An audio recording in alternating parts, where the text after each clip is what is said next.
Welcome back to Murder with the Missus. I'm Darren. And I'm Amy, and today we're going to tell you about Doug Benefield.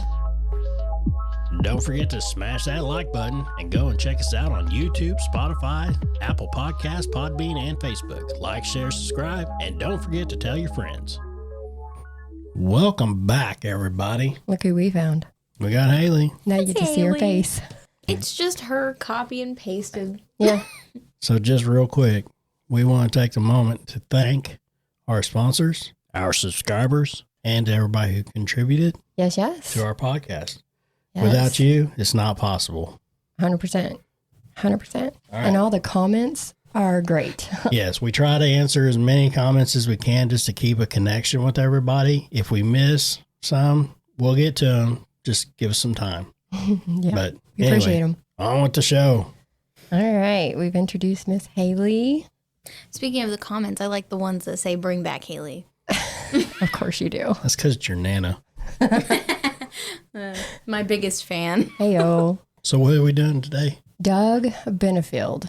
Doug? Benefield. Yeah. So this is another high-profile case that ran alongside Sarah Boone's trial. This is also a trigger warning case. All probably are, but we'll be discussing domestic violence, animal cruelty, and accusations of child abuse and sexual assault. No big details, but it will be brought up, so safety first, as always. Yep. So if you can't handle it, We'll see you sorry next guys, time. we'll see you on the next one. 100% understandable. And I'll tell you up front that this is a case where Ashley Benefield shot her estranged husband, Doug. That was never questioned. So as you listen, you'll be deciding if you think she was justified in doing that. Nobody's perfect, so you're going to hear good and bad from both sides. And people are very split on this case, so feel free to leave your opinion below. And we're adults here, so there's no reason that we can't agree to disagree. And we like to hear what you have to say. Absolutely. Now, Doug was born in California in 1961. He graduated from Texas A&M University in 1994 with a degree in biology. He was a member of the Aggie Cowboys fraternity and was big into creating art. He painted murals and designed company logos.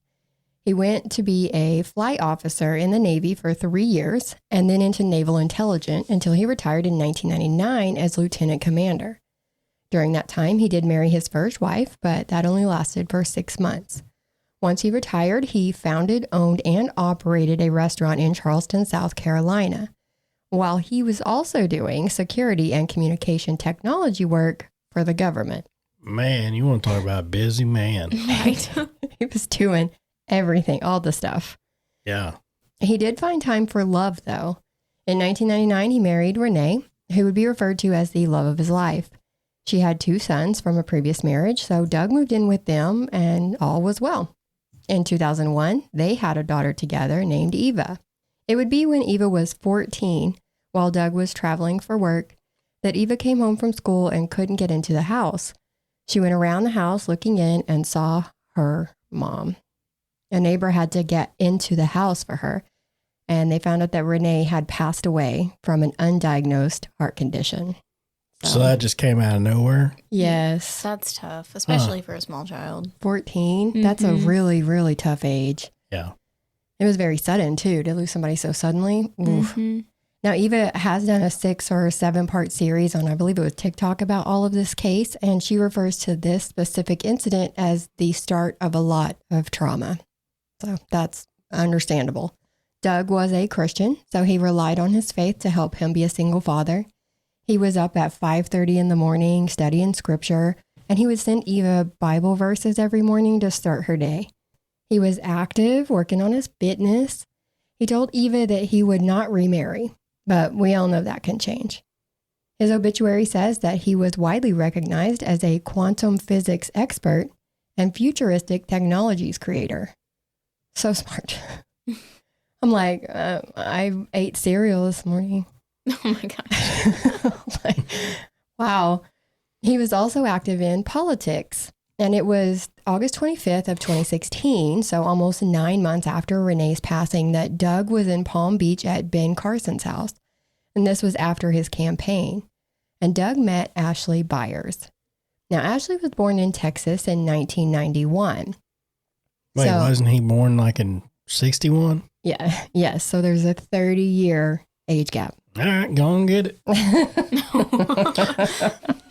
I mean, if that's your thing, go. Yeah. Well, Not to be hateful, but she might have been digging. I mean, there's some speculation there. Now, Ashley started dancing when she was just 8 years old in Maryland. She was an only child, and she went to online schooling her senior year of high school so that she could dance full time. She graduated from the Maryland Youth Ballet Program and did some performances along the East Coast. But in July of 2012, she married a fellow dancer. Now, they would get divorced in August of 2014. And it was a few months later that she tore her hamstring and retired from dancing. But all was not lost. She became a lingerie and swimsuit model. In 2015, she was at a campaign event when she caught Trump's eye. According to her journal, he offered her a job on the spot. She worked on campaigns, so she was at rallies, she was sleeping at Mar-a-Lago, and was flying around on his plane. Now, this might be a good time to mention that this is not a political channel, so don't lose focus here. Doug was a smitten kitten. She was good looking, a model, she loved God, politics, and she had a gun in her purse along with one in her bra. So She was strapped. she was the perfect woman for You him. never know when something's going to pop off. You got to be ready. Yep. Now, just 2 days after they met, Doug went to Israel for work for about a week. They called and texted while he was gone. Now, after 4 days, there were I love yous being thrown all over the place. On September 7th, he flew her to South Carolina and proposed. His ordained best friend married them. So if you're keeping a timeline, it was 13 days after they literally found out about each other's existence. And they're like, let's get married. But then throw in the fact that they only really communicated by text this whole time because he was in a whole nother country. So it just kind of, Haley, don't look at me like that. I'm sorry. I just realized that I watched Ava's whole story. It was like 2 years ago she did all this, right? Yeah. I watched the whole thing. Did She's you? funny. Yeah. She is a very, very lovely lady. So not only that, but that means that they got married the second time they met in person. Oh, gosh. I mean, break that down. And before you say, well, if you know, you know, let me finish the story. Some speculate that they did this so quickly because of Doug's religious beliefs, the no sex before marriage thing. And don't forget about Eva. She testified that Doug came into her room and said they needed to have a little conversation, all three of them. And Eva told him that the only time she would need to have a conversation was when he was planning on proposing. And that's when he told her they were already married. So, Well, that could have been handled better. yeah, he's like, oh, surprise. Doug works quick. Doug's Knows what fast. he wants. I mean, look at all the stuff he's already done. He's just like, on to the next. And it definitely could have been handled a better way, for sure. Eva had just experienced like the most traumatic event of her life. And then without warning, her dad marries someone that is only 9 years older than her. Hell, she was younger than Eva's half brothers from her mom's previous marriage. And she would say that Ashley was nice at first, but she started twisting Eva's words and like telling Doug to get her in trouble. And then she would read Eva's diary and tell him, I mean, she was just doing things like that. Yeah, like a jealous best friend. Mm-hmm. So about a month after they got married, Ashley was going on a cruise with her mom, and they had already had that booked, so it was already happening. But Ashley wanted her friend to come too, so Doug paid for the friend to go. Now during this cruise, Doug and Ashley were back to communicating by text and phone calls, mostly text. Her defense attorney, Neil Taylor, read only Doug's texts from this time out loud in the courtroom, where he was saying things like being in a murderous rage and talking about extermination. Now, prosecutor Suzanne O'Donnell has Ashley herself read the full text exchanges, to maybe show some context. And these are texts. Oh, sorry, that's wrong. These are texts. I meant to say it like that. So Doug is basing everything off what Ashley is saying to him. It's not like he's there with her and they're having a conversation. So he's basically responding to a situation she's telling him about. And she had apparently told him that she was outside of a bar or a restaurant and people were arguing next to where she was. He said the thought of someone just arguing that close to her was enough to send him into a murderous rage. Now, they were trying to make it seem like, oh, he's talking about being in a murderous rage. But she took this, even at the time, as him being protective and said that it was flattering. And the extermination part to me sounded like he was on a work trip and was talking about the bad guys in the area that he was in. Even her lawyer was like, or the prosecutor was like, where was he? And she was like, oh, I don't know. And she was like, he wasn't at work. And she was like, I don't think so. I think he was at home in Charleston. Okay. She said that she believed, like I said, that he was in Charleston. The defense also skipped over the part where she was talking about being jealous of his relationship with his now deceased former wife. She had never even met her. I mean, you can't just read out one side of the text chain. No, context is important, but can we Very. talk about the jealousy of the dead wife? Yes. She passed. Yes, but her lawyer left that part out conveniently. And so you're only getting one side of a story.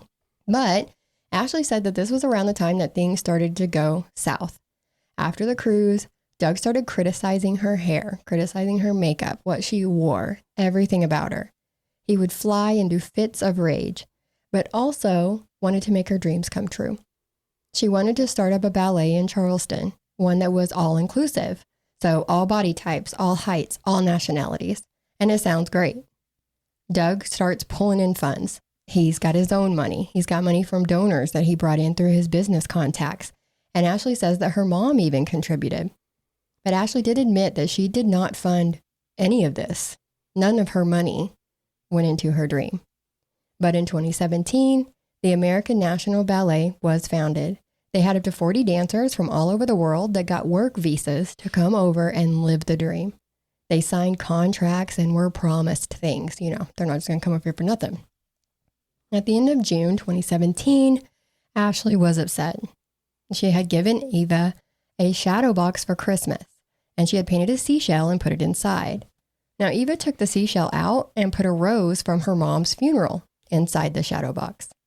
Ashley goes to Doug, telling him that that was disrespectful, and he needed to handle Eva. She admitted that she was hysterically crying on the floor. And she said that Doug just kept telling her to stop. He was stressed about getting the ballet up and running, stressed with all the stuff going on at home. Plus, he's still working a pretty important job.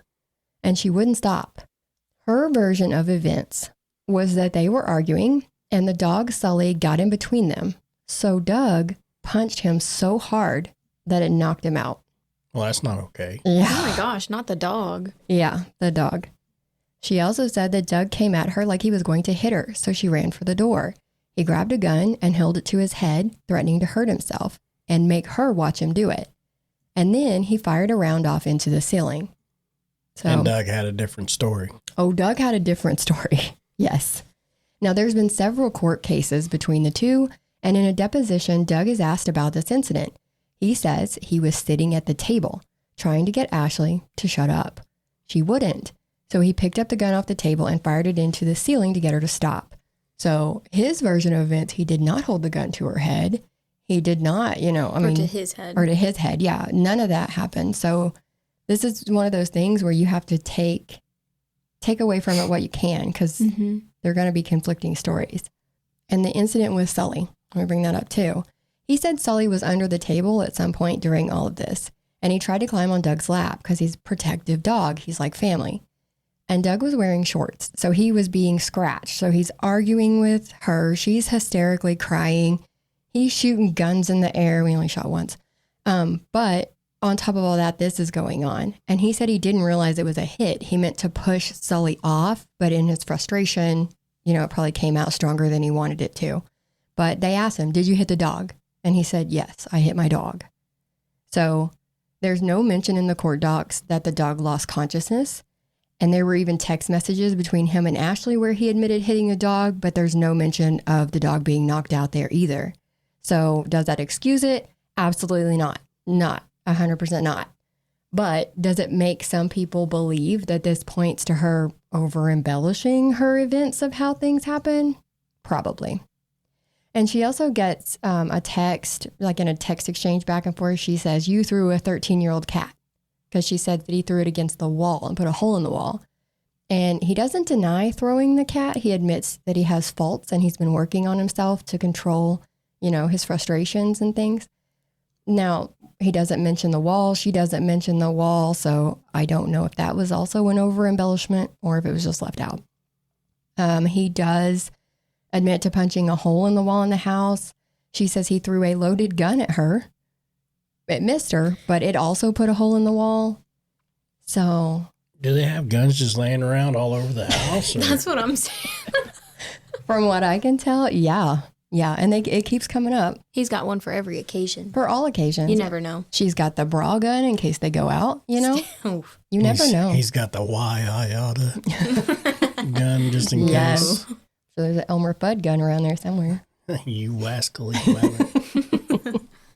So a week after this, though, okay, so I want you to picture this event. She's hysterically crying. He's shooting guns. He hits the dog, you know, all these things. A week later, they have their wedding reception. What a good time. Yeah. He's like, we should still just get married, though, because they were already married. This was just their party. Oh, a reception. Mm-hmm. Oh, okay, I see.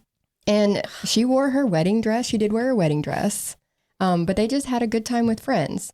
Somebody who was not there was Ava. She did not want to go.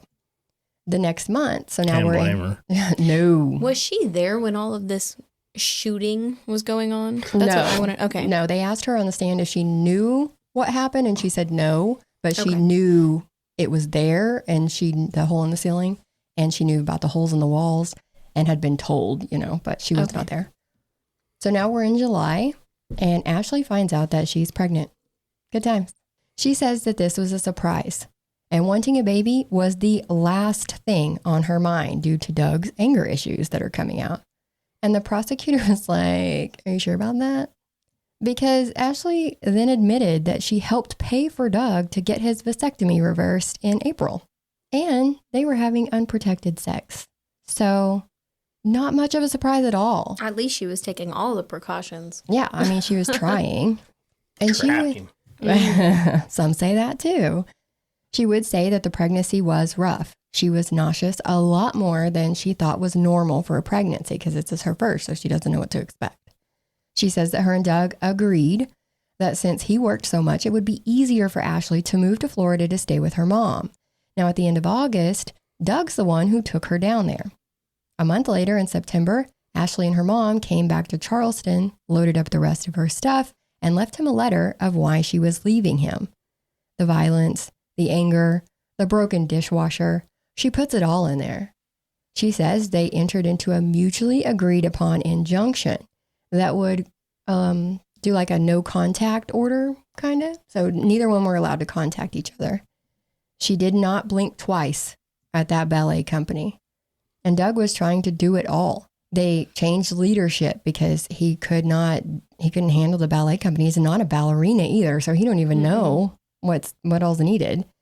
So they changed leadership, and because their leader fled to Florida, and the new person that ran it started firing everybody. So she fired like half the dancers right off the bat. Good night. Why? Yeah. I don't know. But is that how she like comes in and like cleaning house? I'm the boss. Or maybe she's like, wait, we're broke. How are you paying these people? That might be another thing. But remember, they're under contract. So now they're all suing. Like, we got work visas. We came to this country. Yeah. We were promised things. Yeah. So by October, they were shut down. And then, despite the no contact order, Doug sent Ashley a tea set with exotic teas from Teavana for her birthday, since she likes to drink a lot of tea. I drink Red Diamond sweet tea. You do. So fancy. That's one of the best teas. Yep, but no exotic teas We're not over here. sponsored by Red Diamond, although I would take a sponsorship by Red Diamond. Come on, Red Diamond. Come on. What you offering, Red Diamond? But I looked at this tea. I'm thirsty. Like from here on out on the podcast, you're just drinking gallons of tea, like in the background. But so I looked up Teavana because I wanted to see what this tea looked like. And it looks really earthy. Like there's rose hips and flowers and shit in it. Like it's fancy. And dirt. Some of it does look like dirt. Oh. And they were, I guess, bought out by Starbucks, I think. So you can't even really get it anymore. But she said that when she opened the box, there was such a strong chemical smell that it gave her an instant headache. She put the box in the garage for a day or two and then took it to the sheriff's office and told them that Doug was trying to poison her. They tested it and found no poison. She sent hair samples to a lab to be tested and they found no poison. She had also went through some old electronic devices when she was in South Carolina and found one of Doug's old phones. She went through the text messages with R. Benefield, which is a weird way to have the love of your life in your phone. But maybe that's just me. There's the dogs on cue every time. Yeah, she's always about midway. Yeah. Pugsley, that's my They're pug. like, are you done yet? Why did I say that in an accent just because you did? I'm being influenced. But she took a picture of a text from Renee to Doug where she says that Doug kicked her really hard on their wedding night. So if you throw in that, plus the belief that she now thinks Doug is trying to poison her, this would later prompt Ashley and her mom to pull Eva aside and tell her that they think Doug had something to do with her mom's death. Okay, hang on. Because she died of a heart condition, right? Yes, 75% of one of her arteries was blocked from what I've seen. And she didn't have any high levels of anything in her system that might have caused that. You know what I mean? It was definitely just a thing. So this didn't go over well, but what do you do? What do you do? What do you do? And now let's take a quick break for a word from our sponsors. Do you live in an apartment? Are you having to go to the laundromat to get questionable stains out of your linens? And tired of getting the side eye because of it? We have the solution. MyLaundrySolutions.com. To be exact, the #1 choice for washer and dryer rental. Ask your leasing office or schedule online. Servicing areas in Tulsa, Oklahoma, Springfield and Joplin, Missouri, Little Rock, Arkansas, Sherman, Dallas, Houston, and Lubbock, Texas. No credit check, free service. Your account is available online and they professionally install. Check out MyLaundrySolutions.com or call 800-535-4411 today to stop airing out your dirty laundry in public. Don't miss out on a great deal. Yeah, check out My Laundry Solutions. All right.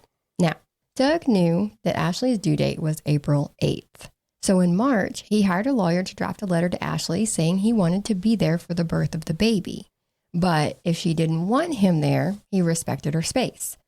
The lawyer emailed that letter at 9:59 a.m. on March 15th. Every so often, she would scan through the court docket, and she saw that on April 23rd, Ashley had filed a petition for protection for domestic violence. In this petition, she was requesting that Doug's parental rights be terminated, and the document showed the baby's name and birth date. And this is how Doug found out that his daughter had been born. She had checked herself into the hospital on March 16th, which was the day after the lawyer had emailed her that letter. And she told the hospital staff that when Doug found out that she was pregnant, he hit her and locked her in a room back in South Carolina. So they had her listed under her middle name, Christina. There was no father listed on the birth certificate, and she gave the baby her grandfather's last name.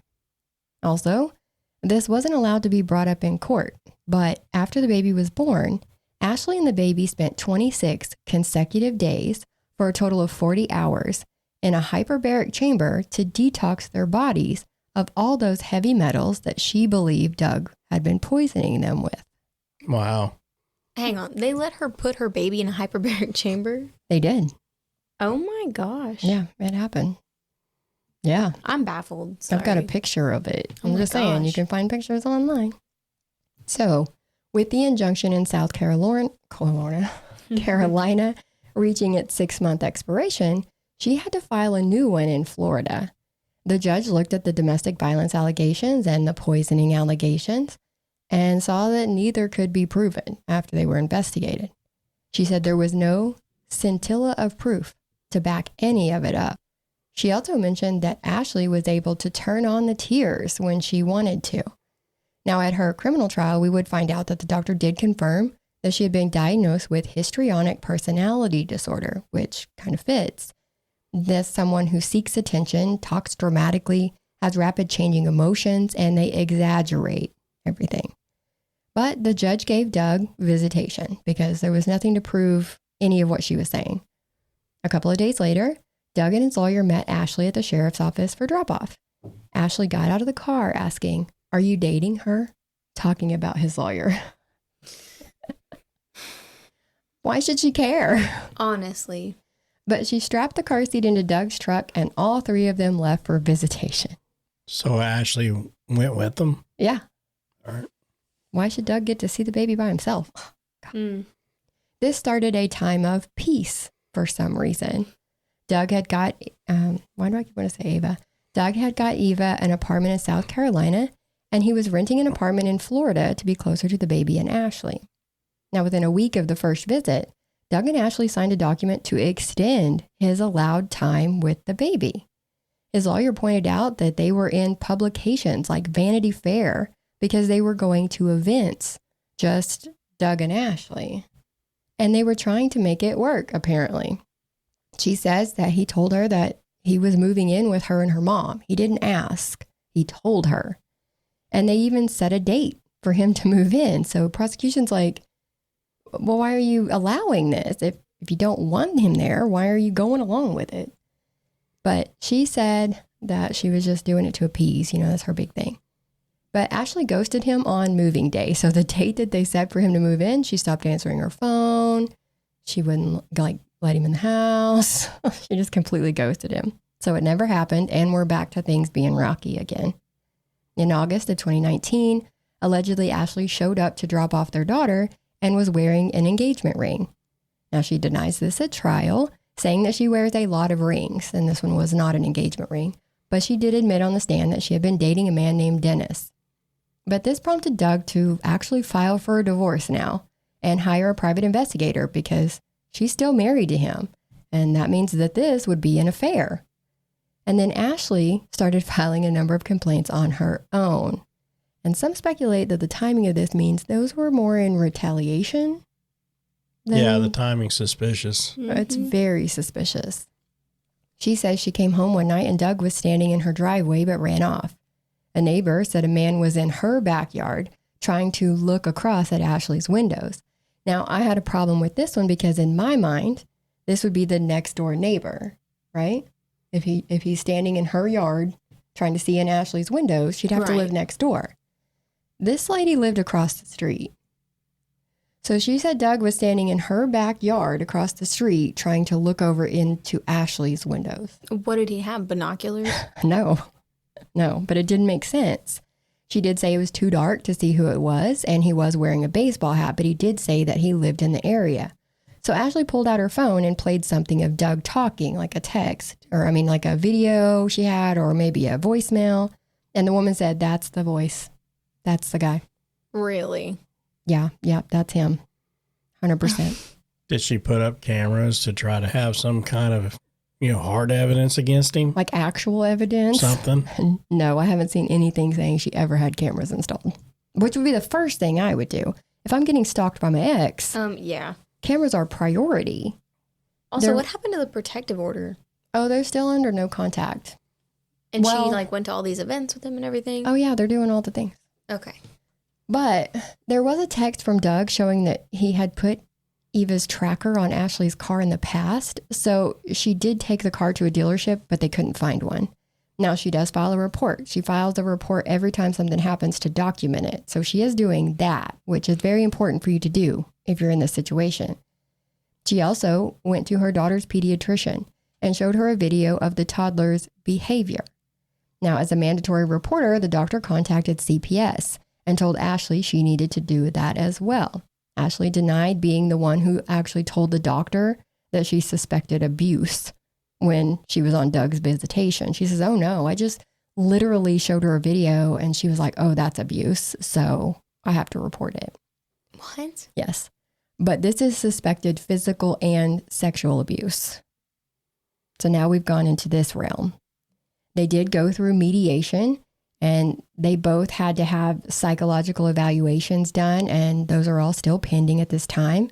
Detective Gullum, the domestic violence investigator, testified that Ashley called him about twice a week asking if Doug was going to be arrested yet.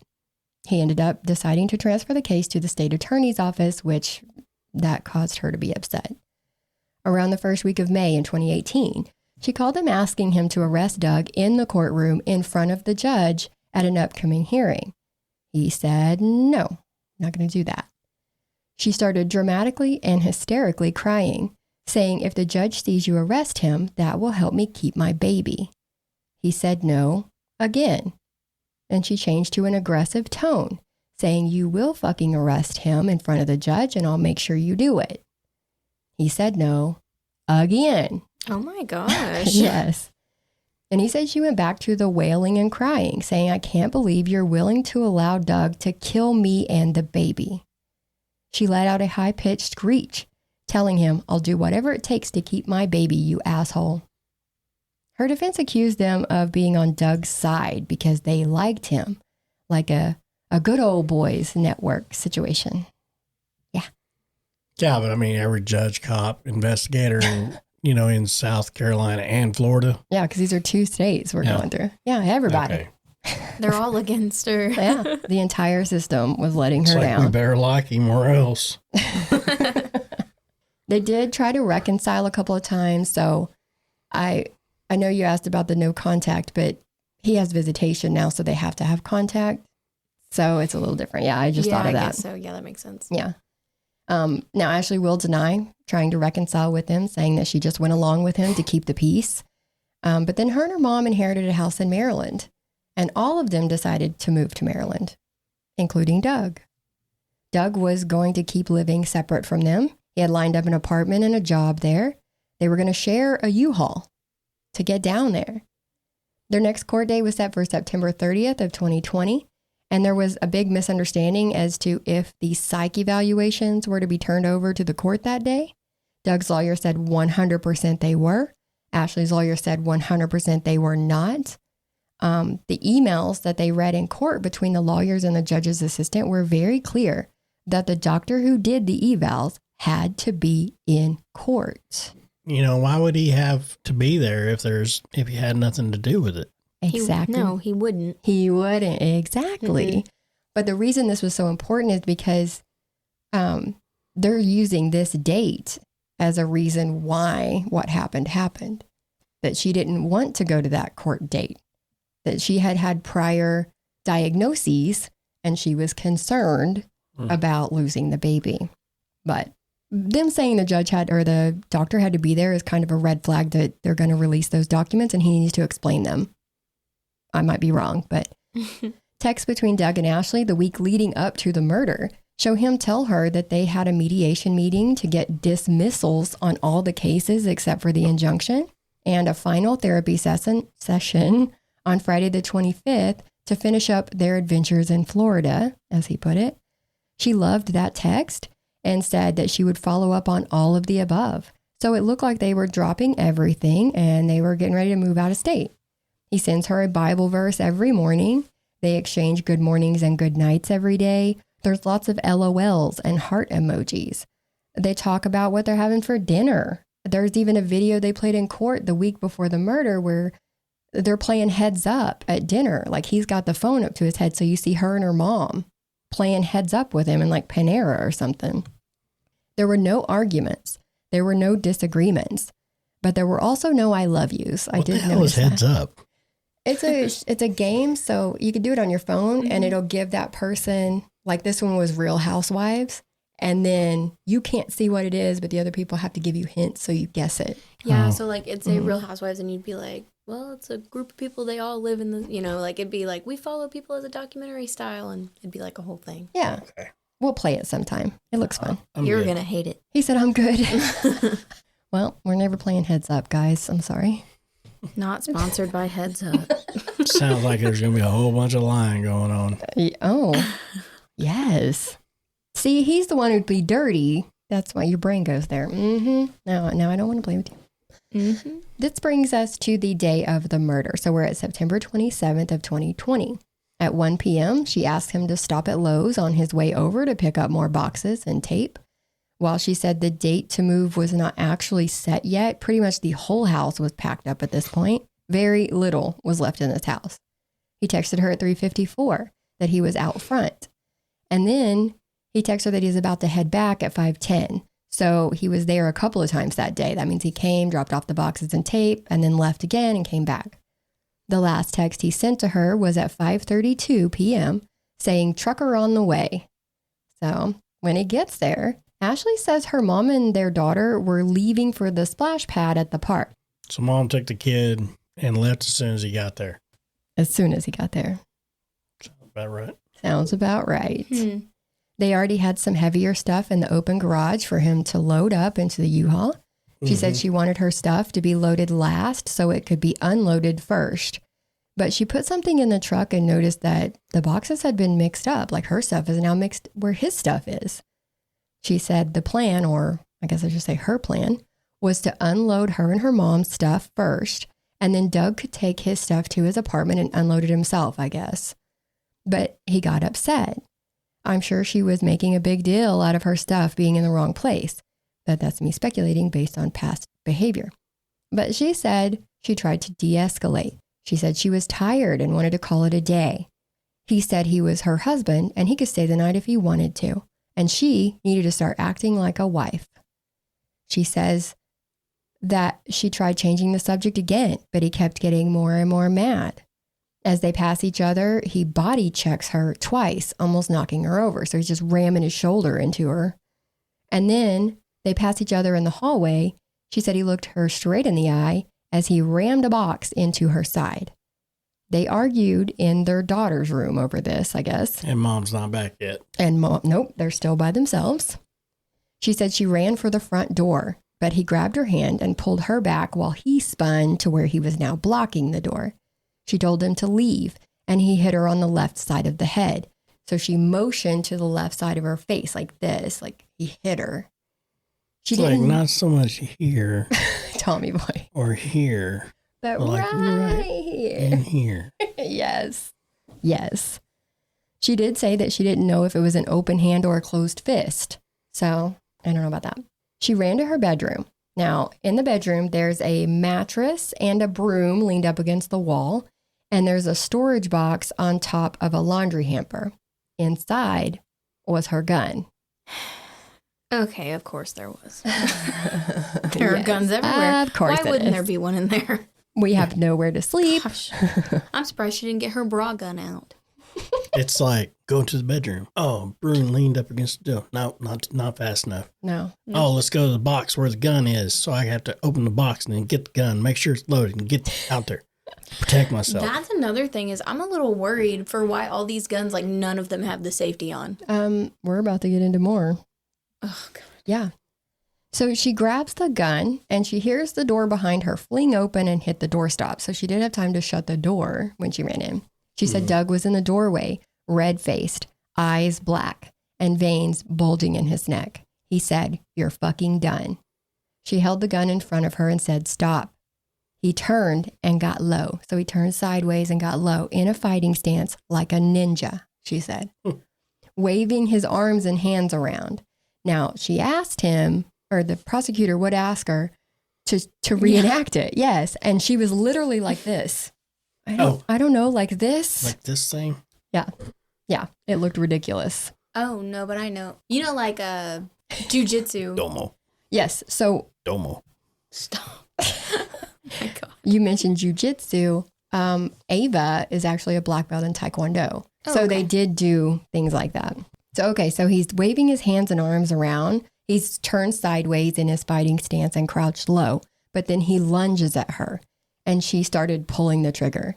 He kept coming and she kept shooting until she saw his legs fly up in the air, like up. She said almost like he had slipped on something and his feet just came up. Yeah. Was it blood? Nope. Oh my gosh. He kept, like I said, she ran out of the house where she was seen by two people walking their dog. And I mentioned that because they heard the gunshots. And as they were backing away, like, we don't want to be there, they saw her run out of the house. And there was some speculation that she waited like 15 minutes or so to make sure he would die before she ran for help. So this couple was able to say, no, it was very quickly after the gunshots that we saw her run out. It's like it was very quickly. She ran to neighbor John's house and he called 911. I want to invite this man over for Christmas. He's the sweetest guy. In court, they said that this was at 6 p.m., but that would mean that all this happened in less than 30 minutes of him getting there.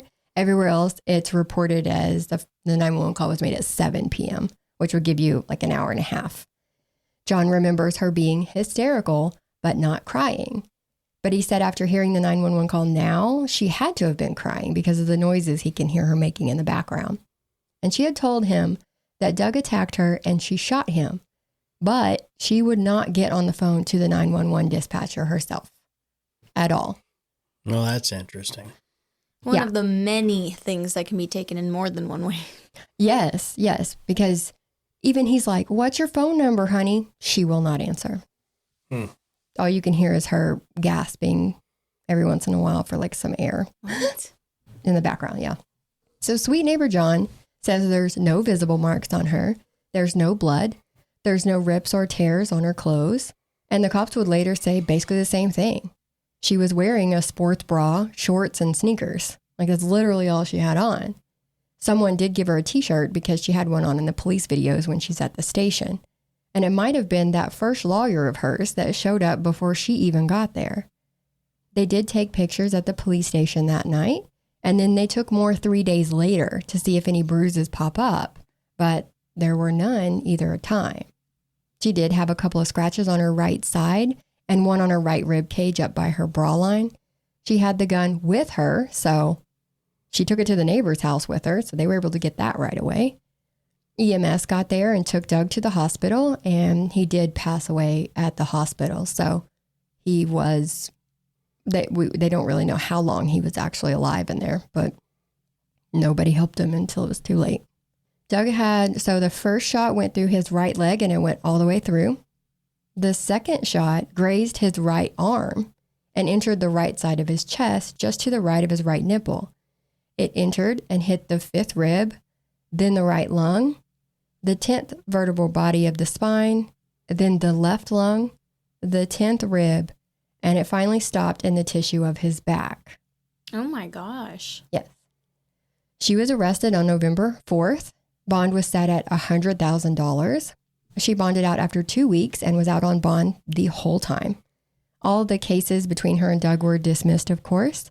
She did have a stand your ground trial in July of 2023 to see if she qualified for that, but she lost. She did not. So they went to trial July 23rd of 2024, and she was being tried for second-degree murder. So almost 4 years later. Yeah, they had a lot to get through before she could actually get to trial. Yeah. Now, she does have a horde of supporters. Lots of people back her. They protested the courthouse, including her 6-year-old daughter, who carried a sign saying, "Keep my mommy free." So some people say that the hyperbaric chamber and now the protesting could be considered child abuse. Now, that's not for me to decide, but that really raises a lot of eyebrows for people. So just throwing that out there. So there's a lot of questions that really can't be answered. Was that fighting stance him getting ready to attack, or was he holding his hands up in the universal sign for, "Oh, whoa, what you doing with that gun?" Yeah. Or Please don't shoot me. Don't shoot me. Yes, Please. Exactly. Okay. Why unarmed? Unarmed. Yes. So why would her mom leave her alone with a man who had allegedly been poisoning her and sexually abusing his daughter? Exactly. That's another thing. I'll be damned if I leave you alone with somebody I know is trying to hurt you. Police, here you go, Haley. Police found a loaded gun in her backpack that she used as a purse. They found another loaded gun in a basket in the pantry on the shelf in the kitchen next to the peanut butter. So why was the majority of the house packed up, but you still have 3 loaded guns scattered throughout your house? So that she could be prepared if she was making a sandwich. So this was before they even went to Maryland. Yeah, they haven't left. They're literally packing up to go. I was like, man, what a way to meet the new neighbors. Yeah. Oh my gosh. Wow. Also, that's another thing. If I hear gunshots and then were they in their house or were they walking their dog? They were walking there. So they actually lived a couple of streets over and they were walking their dog. I would be very wary of the person with the gun. They were. The woman was like, "I don't know what's coming next, but I'm not going to like it. So I'm trying to get out." Yeah, she was not trying to stick around. Okay, another question. If they had an altercation at the front door, remember he grabbed her hand, jerked her back, spun himself around. Why did neither of them have the other's DNA anywhere on them? There was no DNA. Yeah, true. He also had no stippling or gunshot residue on him. So that means that the gunshot came from several feet away or further. Oh, yeah. Mm-hmm. Well, the whole thing is like, he's military. He is. So he is trained. So he's trained for close combat. And they talk about that in trial. Mm-hmm. So, she knows that. She does 100%. Yeah. So she knows that she needs to get her shots off way before he gets to her. Quick. Because he knows how to disarm and de-escalate. Yes. A lot better than she does. I'm glad you said that. Yep. Okay. So, her first husband was also a Marine. So it's not like she's never been around. What happened to him? Oh, they just got divorced because she... Oh, shit. Thank God. Yeah. No. She's like the Dad's Black Widow. where is he? No. She's like the Black Widow. Mm-hmm. Another thing that popped up that raised questions for me was she never gave a statement to the police or anyone. When I said she didn't talk to the 911 operator, she did not talk to anybody from that point on. And her lawyer was on the scene before she had before she had gotten to the station. Yes. Okay. She had 2 lawyers show up for her that night. One was already there, and then one got there right after. Mm-hmm. Interesting. Yes. We'll talk more about that in a second, too. And here's the number one issue. If you're in a fighting stance, get in your fighting stance, lady. You're about to hurt me. And I'm over here. I don't have guns. I'm the microphone, okay? And you're going to attack me. She's like, if I shoot you, where's that bullet going? Is it going to come from the side here? No, it's going to be like... Did you hear my trajectory of how it went through both of his lungs? Mm-hmm. Because it was almost a completely horizontal shot through his side. I don't like this game. So he was walking through. The theory, a lot of people speculate that she just literally waited for him to walk through and then he shot. And then she just shot him. Yeah. He was in the bedroom, so she had to get him into the bedroom somehow, but I'm sure she had her ways. I imagine she was probably in the closet and she was waiting for him to come walking past the closet and she shot him. Some people say there was still a box in the closet and she had asked him to go get that box. That's what I was wondering. Okay. Yes. So that is another theory. Yes. Now, she did tell this story of how this went down in court, like I said, on the stand, and she cried. I mean, she let it out to the point where they had to excuse the jury so that she could collect herself. There were no tears. There was no snot, no red nose, no red eyes. She never wiped her face the entire time she sat there until the jury was out of the room and the judge says, there's tissues right there. And that's when she finally took a tissue. I looked at the time when the last juror went out and the door closed and compared it to when the lawyer said they could bring the jury back in. It was about 54 seconds. Wow, she gathered herself pretty quickly. Yes. So I'm thinking that was a tactic. 54 seconds. Yeah. That's all I need for a breakdown. The door barely, it probably wasn't even shut. That dude's foot was probably still going out the door. Yep. And they're like, you can come back. You're good. Oh, hang on. She's done. Yeah, she's good. We checked. Now, when the prosecutor crossed, she made Ashley get off the stand and completely reenact this. How are you standing? How is he standing? Point the gun. How are you holding the gun? And every time she points the gun, it's down. You can Google pictures and it's down every time, all the way down, all the way down. And they're like, that's how you were holding the gun. She's like, yes, this is how I was holding the gun. Oh, gosh. So I could see the leg shot, but how did he get shot through the chest? Because she was aiming low. She was on top of the laundry hamper. She might have been. She might have been. Now, That's looking... so weird. Yeah. And like I said, she reenacted Doug's ninja stance and it looked like a bad video game character. Yeah, exactly. Yes. Because they were like, were his hands and fists? And she's like, no, they were like this. So I was like, okay. So weird. Yeah, that's weird. The jury was honestly probably just trying to figure out like what the hell they were watching. Like kind of like we are. They were looking at. Kind of like we are. Well, I mean, that's how I imagined it. Yeah, that's exactly what it looked like. That's what it looked like. Error. Yeah, literally. Yes. Okay. Now, when I was listening to audio clips from the night of the murder, I want you to listen to this very closely. There is one where an officer is talking to her mom. Mm-hmm. Her mom has that second lawyer I was talking about on speakerphone. That lawyer tells the cop that they had an escape plan in place to get Ashley to safety. Burner phones, a safe house, the whole nine. And when was this supposed to happen? The next day. Okay. Let it sink in. I'm letting it sink in because that's weird. Let it sink in. It's because she's so abused. So let it sink in. And her mom left her alone. Yes. Yes. Okay, so she's letting him come in and out of a gated community as he pleases because, like we said, mom's not there. Well, plus he's been coming in and out helping him pack for a week. Exactly. So it's just whenever he wants. When he wants. And they even ask him to, or well, like, she would ask him to, like, bring her stuff on his way over. Boxes, tape, chai tea, bagels. So she's not afraid to be alone with him. Obviously. Yep. But at the same time, she's planning a whole escape to a safe house for protection from him. Yeah. Because he's so dangerous. Because he's so dangerous. Okay. Yep. No, it's not good. We're good. Glad you got there. See, my thoughts were is that she had convinced him that they was going to get back together. They found an apartment in Maryland, and so he went ahead and got it. And that's why his stuff was in the moving van.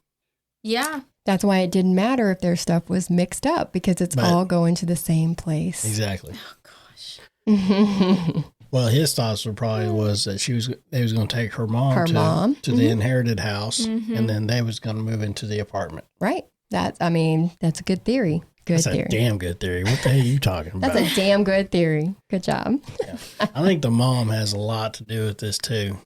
I think there's no way she doesn't, to be honest with you. Planning it out and stuff like this. I mean, what's the background on the mama? There's not a lot of background on the mama, except she's a single mom. Oh, yeah. Ashley was an only child. Okay. What happened to the dad? I don't know anything about the dad. Yeah, I don't know anything about the dad. But I will say, if I have to watch that heads up video of them in the restaurant one more time and watch her mom open mouth chew. Oh, gosh. She's that person. Oh, my gosh. She's a monster. She's that person. Someone please. I was so over it. I was done. Anyways, none of this was brought up in court. The part about them having a safe plan and getting her, none of that was brought up in court because it wasn't a DV case. It wasn't about that. It was about that night and what happened. And so there were certain things they couldn't bring in and certain things did weasel their way in because of her lawyer. Now, it also didn't come out that she had been married before. Remember we mentioned that at the beginning. I told y'all she was married.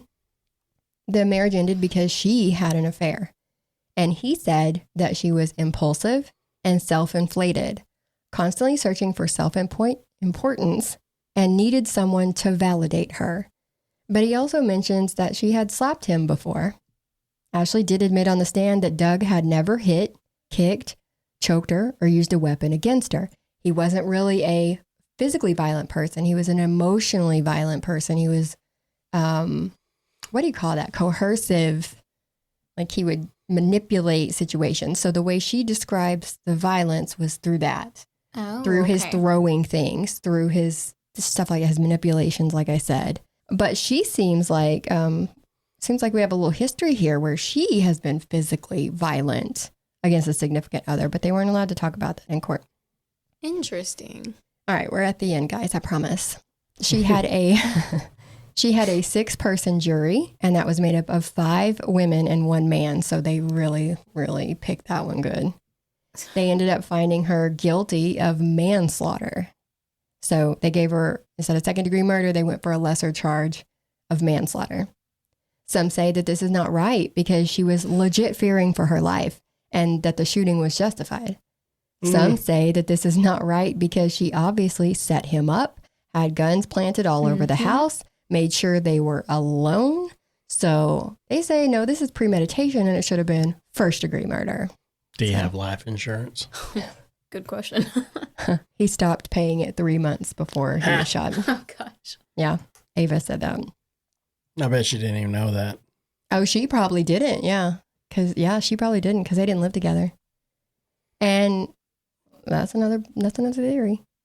So another theory, would be that she was setting him up so that her and the baby would be taken care of. And then he's out of the picture. So she don't have to share custody or nothing. But it didn't work out that way. I think that she had more escape plans than one. Oh, with yeah. all those guns planted around the house.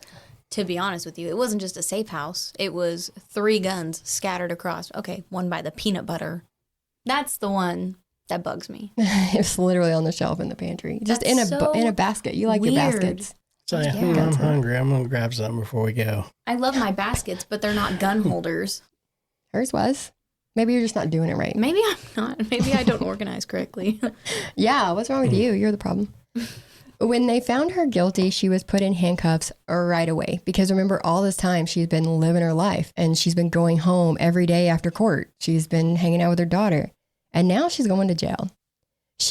When they put them handcuffs on her, she walked so fast that the cops couldn't keep up with her to get out of that room. And I don't know if it was because she was pissed off. Embarrassed? She's big mad. I didn't know. She didn't want to. So when she was on the stand, Eva's eyes were like laser focused on her. Mm-hmm. Yeah. I was like, oh, maybe she don't want to look at Eva's eyes because, woo. She might have been trying to walk out as fast as she could, so you couldn't get very many pictures of her in handcuffs. Oh, that's true too. She's very big. Go Eva for the... Oh, I liked that. Yeah. I was watching the whole time like, hey, give it to her. Yeah. Now, Sarah Boone was sentenced on December 2nd of 2024, and Ashley was sentenced the next day on December 3rd. She got 20 years in prison, followed by a 20-year probation area where she has to go see a therapist or a psychologist. She has to be evaluated again. And the prosecutors made sure that the judge put in the order that she cannot be... Is it 20-year probation or 10-year probation? 10, did I say 20? I think so. It's a 20-year prison term with 10 years probation. Okay. Mm-hmm. I was like, that didn't make any sense to be 20 and 20. Yeah, 20 and 20. Let's just Serve double your them up. time. Did she... Like, either way, she should be in there for longer. I agree. I for what agree, she too. did. I agree. Did she cry when she didn't win? Oh, not even a little bit. Not even. She didn't even pretend. She's like, Mom, it didn't work. Yeah. She did not even try. But Can I get my guns back? Oh, God. they did take her. They remanded her guns. Yeah. They kept them. But Yeah. yeah, so that was it. I know that was a longer one. Thanks for putting up with us. And they did say that they have recently moved, not to Sarah. get off Sarah Boone, Mhm. to another facility, a sorting facility, to Yes. get her moved to where the hell she's going for good. She's getting her Harry Potter hat put on, and they're going to find out where she's Yeah, going. Yeah. She's going to see what Sorting she's hat. going to see if she belongs to Slytherin.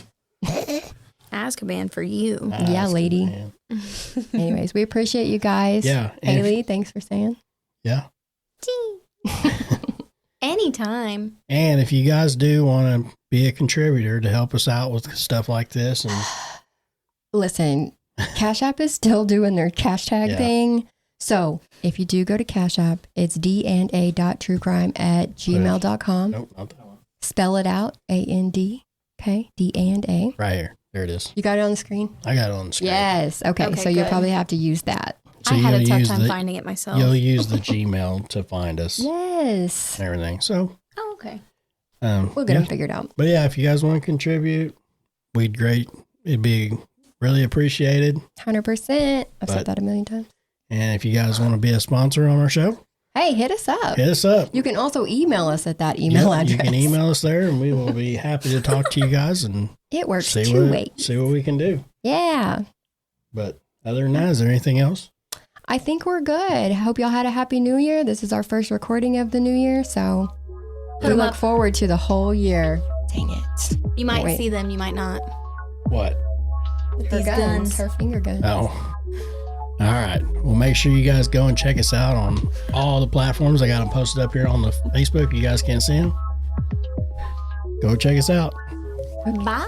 Till next Bye. time. Bye.